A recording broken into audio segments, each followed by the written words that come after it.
In the early 1920s, though the Great War was at an end, another battle raged across Europe. This battle had no front lines, no munitions, no casualties, and no armies. It wasn't a battle over territorial boundaries or natural resources, and there were no grand speeches to rally the people to one side or the other. Rather, it was a battle for the heart and soul of cinema, a hard-fought war to determine whether motion pictures could be a legitimate form of art, or if they were nothing more special than a historical record. From its inception, film was considered a scientific tool, stubbornly protected by the likes of the Lumiere brothers and Thomas Edison to settle long-standing questions about movement and reality. But there were those who saw a higher purpose for it, people like the great Georges Méliès, who pioneered camera tricks and fantasy storytelling. By the 20s, the battle lines had been drawn and named. There was realism, and there was formalism. Enter the German Expressionists, and a movie so powerful that it was hunted down by its enemies, and yet couldn't be killed.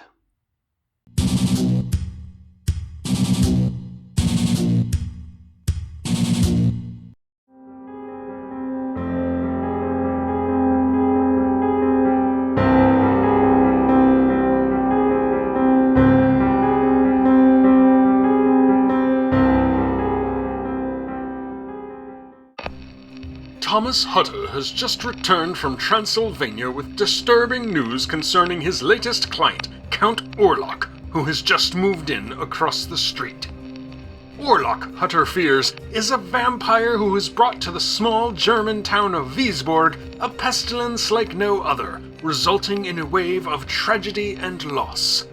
When Hutter's wife Ellen begins to suspect the dark truth about the Count, she also learns of a way to defeat the monstrous creature. Unfortunately, it requires a sacrifice so great, she doesn't know if she can do it. While at the Serbian front during the Great War, the German artist Albin Grau, later known by his magical name Master Pisidius, claims to have met a local farmer who thought that his own father had been turned into an undead vampire. This would inspire Grau to co-create his own movie studio back home, Prana Film, where he planned to make a series of movies centered on mysticism and the occult, starting with an adaptation of Bram Stoker's famous Gothic vampire novel, Dracula. Unable to secure the rights to the roughly 25-year-old property from Stoker's estate, though, Grau, along with his production partner Enrico Diekmann, hired screenwriter Henrik Galeen, another student of the occult, to rework the story with altered names, a few key plot differences, and a new setting. This version of the tale would be called Nosferatu eine Symphonie des Grauens, or to spare you more of my poor German pronunciations, Nosferatu a Symphony of Horror. Galeen approached the subject with a musical undercurrent, lending his meticulously detailed screenplay an air of lyricism and poetry. To direct the picture, Prana Film turned to expressionist filmmaker F.W. Murnau, who'd made 10 movies in the prior 2 years, but had yet to really make a name for himself. Although it would be F.W. Murnau's name that would become synonymous with Nosferatu in the years that followed, most of the design, look, and spirit of the film should be credited to its producer, Albin Grau, who made detailed design documents that would today be called storyboards, built most if not all of the interior sets, provided all of the major occult trappings and symbolism, including this letter of the arcane, and even wrote all of the film's original German intertitles. As director, Murnau was certainly responsible for many of the film's strengths, as evidenced by the high quality of Murnau's later works, but the actual division of labor between him and Grau is murky at best.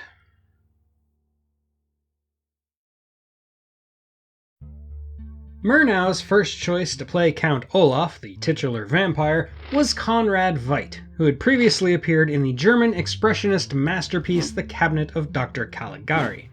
However, Veidt was unavailable, so Murnau turned to the virtual unknown Max Schreck, whose surname literally translates to fright. Despite rumors at the time that he was just an alter ego of actor Alfred Abel, Schreck was a real person, albeit a bit of a mysterious loner who probably suffered from post-traumatic stress, following his experiences in the war. I won't spend too much time on the rest of the cast because they're all German silent movie actors I frankly know very little about, but I will point out that Thomas Hutter is played by Frau Immann's Gustav von Wagenheim, and that Max Schreck's wife, Fanny, plays this nurse. Filming took place in the late summer of 1921 to accommodate the needs of a cast largely made up of stage actors. Location shooting took place in Lübeck and Wismar in northern Germany, both of which became the fictional city of Wiesborg, and in the Žilina region of neighboring Slovakia, where Orava Castle served as Count Orlok's home. The crew only had one camera to work with, and Murnau had to completely rewrite the final sequence of the film because it was missing from the director's script. He famously used a metronome on set to manage the pace of every shot and every performance, continuing to adhere to the idea that the film would have a musical quality, hence its title as a symphony.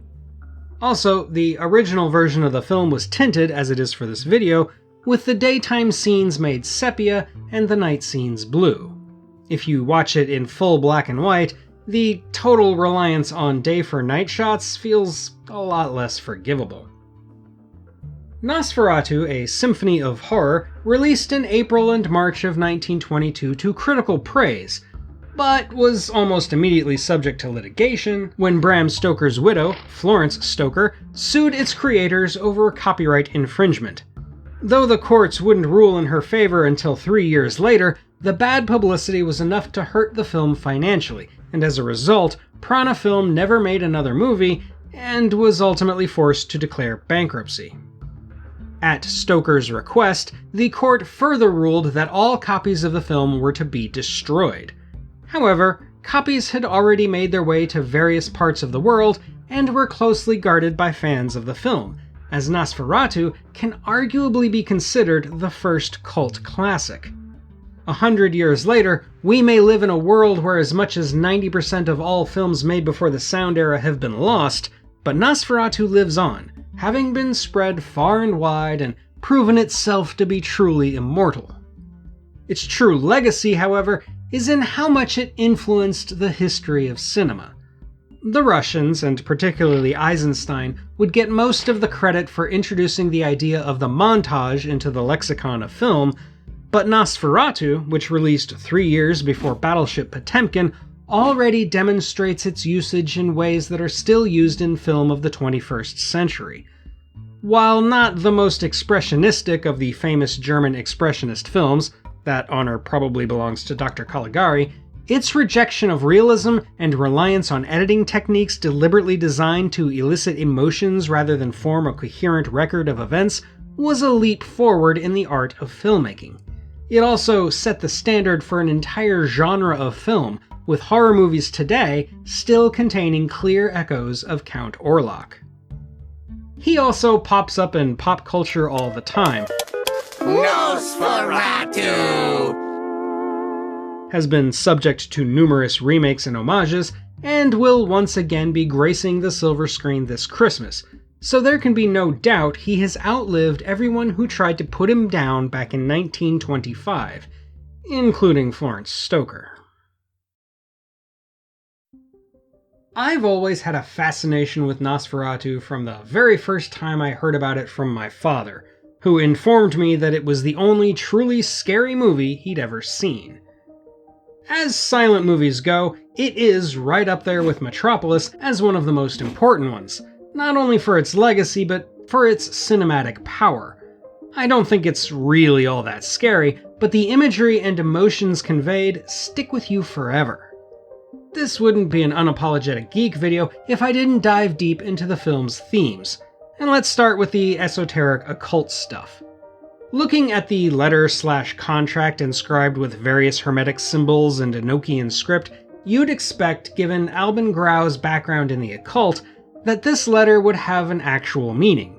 But, according to experts, or at least a bunch of Redditors pretending to be experts, it is mainly gibberish, like a satanic wingdings, though there is a recurring motif of disease.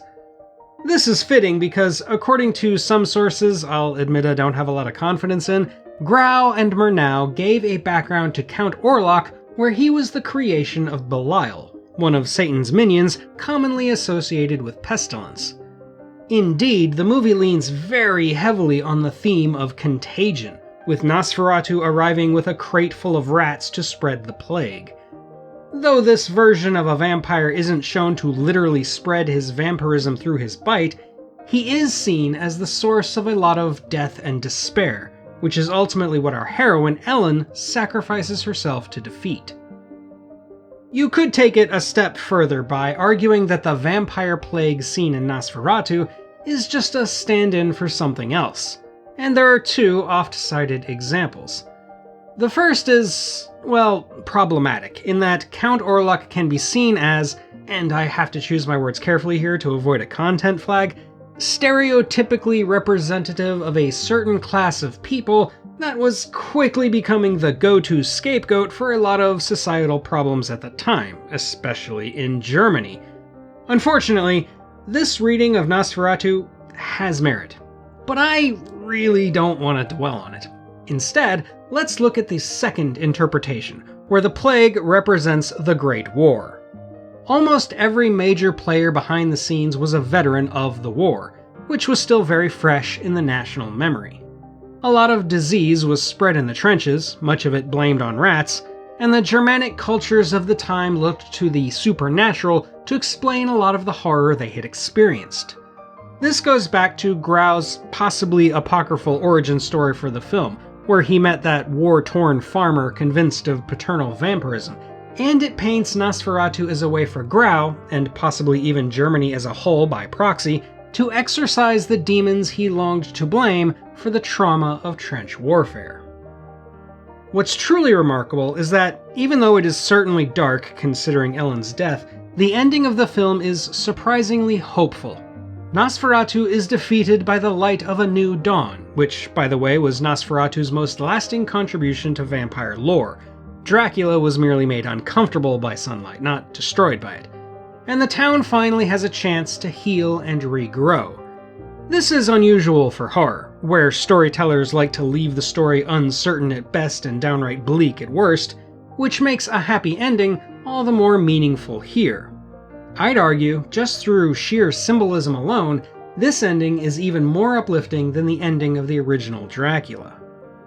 And that's the thing about Nosferatu. It is, without a doubt, a shameless ripoff of Dracula that definitely rises to the level of plagiarism, so much so that some versions swap the novel's names back in without it changing anything, and yet, Nosferatu does things in a way that Dracula never has.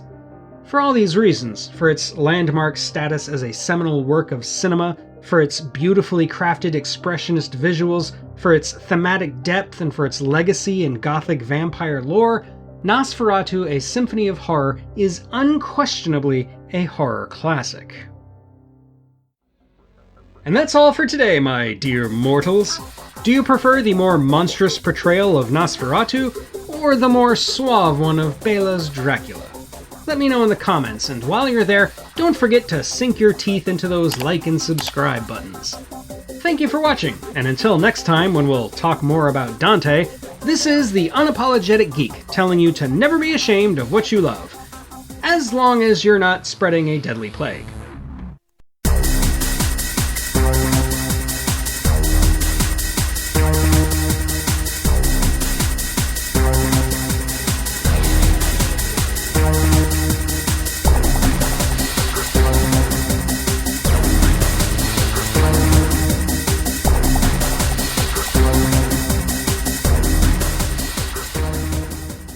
I'm having pizza pie. Oh, no. Oh. The garlic burnt a little, but